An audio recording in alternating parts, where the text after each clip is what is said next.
First step in implementing the country's national minimum wage has received mixed reaction. Trade union Saftu plans a national strike against it. The DA and the EFF also do not support the legislation. Let's unpack the implications of the wage bill with Labour analyst Carin Runciman. She's a research chair in social change at the University of Johannesburg. Carin, thank you so much for coming through. So it looks now that we are one step close to having this national minimum wage. It will be set at, at least 20 rand per hour for most of the workers. Where do you land on this debate? Is it a matter of a glass half full or half empty? I think, unfortunately, the passing of the national minimum wage isn't anything to celebrate. The fact that, with some estimates, 6 million workers currently earn below 20 rand an hour, the fact that we're legislating a 20 rand per hour, and if you're lucky enough to work 40 hours a week, this will mean you earn 3,500, which everyone agrees, from business, from government to the labour unions, all agree this is far from a living wage. So there isn't really anything to celebrate in terms of the level. But what is important is that going forward, that workers get this national minimum wage. And that's where big questions arise for the labour unions, but also for the enforcement agencies, the CCMA and the Department of Labour. Yeah, in fact, there's been some concern raised about whether it will be enforceable or not in terms of the capacity of the Department of Labour, because as things stand, we have sectoral determinations that are not always adhered to. Exactly. Our Department of Labour Inspectorate, I think it has to be faced, is dysfunctional. We have less than 2,000 inspectors for the whole country. So in Gauteng and the Western Cape, this means we've got 5 inspectors for every 100,000 workers.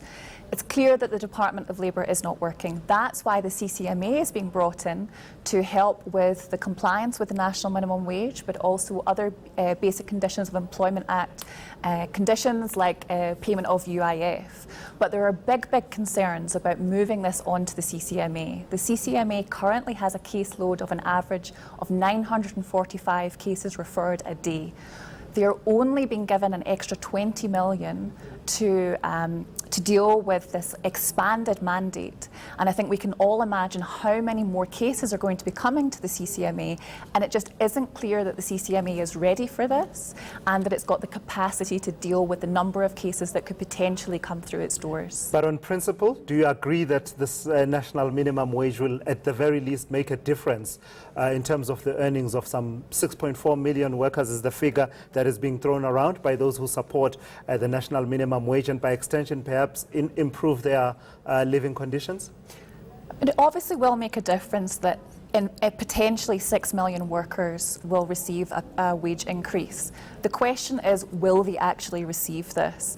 There are still big questions and unknown about how employers will be able to apply for exemptions. And also there are these enforcement issues. Non-compliance with minimum wages currently in South Africa, where we have them, is very high as 50% in some cases. But what is also crucial here is the government has argued that the national minimum wage is a floor for collective bargaining. But at the same time, they've restrained the right to strike. That's what's also gone hand in hand with the implementation of the national minimum wage. Yeah, in fact, I want us to go there. I mean, you talk about the right to strike.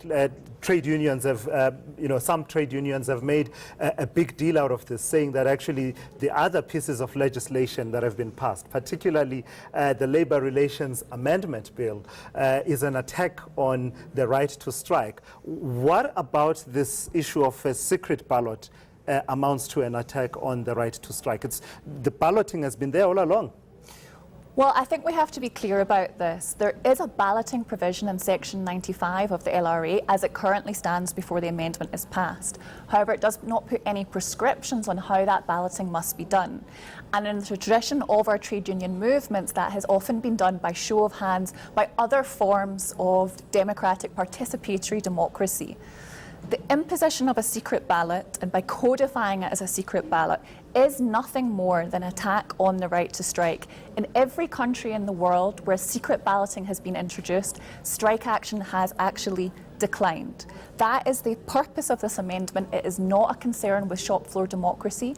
It's to try and constrain the rights of trade unions to strike. What do you say to those who argue, as was argued by some in Parliament, particularly those that support these pieces of legislation, that we all know the environment in which decisions about strike action are taken, that there's a degree of intimidation that at times occurs, and if you allow individual workers to express their opinion in a secret ballot, you deal with that? I think the problem with these kinds of assertions is they're actually not borne out in evidence. What often happens is people take one-off incidents and apply it to all strikes. Now, the success of a strike depends on its workers. Workers do not embark on strike action lightly. So I don't think we can take individual incidents and then apply it to all workers. It's important that workers are involved in making decisions about to strike, but a secret ballot does not achieve that. In fact, it actually constrains the right to strike.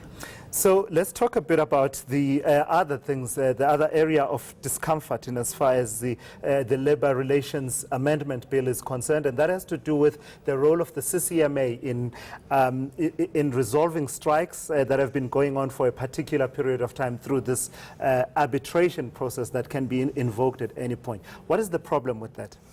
So what we now have in our legislation, or about to come into our legislation, is a process of advisory arbitration. Now, there are a number of problems with advisory arbitration. Now, first of all, advisory arbitration can be applied for as soon as a strike certificate is issued and even before a strike has started. So this is fundamentally about stopping workers from going on strike. The arbitration panel will really be a panel of experts, so it's going to take the strike out of the hands of workers, which people keep arguing we want to put strike action into the hands of workers. Advisory arbitration does not do that. It's going to make it a very technical procedure. What's more, if a trade union fails to participate in that process, they will have an expert appointed on their behalf.